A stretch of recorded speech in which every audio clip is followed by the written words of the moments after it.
Биз азыр арыз менен биз дагы кайрылдык. Ошол заведомо ложный донос боюнча Капаровдун үстүнөн иш козголсун. РПП катталды, азыр эми тергөө амалдары жүрөт. Ага тергөө органдары өзү баасын берет. Бул иш канчалык деңгээлде негизделе? Кайсы иш? Капаровдун арызы боюнча. Капаровдун арызы негизи жок. Ал жерде бир дагы далилдеринен далилденбейт. Ошого бүгүн жогорку сот туура баа берди.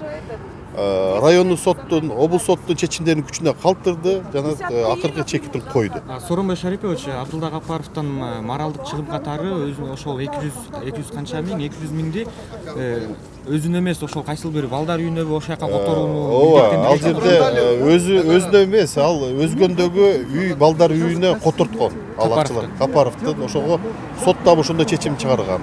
Ошол өзгөн балдар үйүнө которулуу боюнча ал өзү ал акчаны алган эмес. РПП катталды, эми тергөө амалдары жүрөт. Капаровдун кылмыш жоопкерчиликке тартуу маселеси чечилет.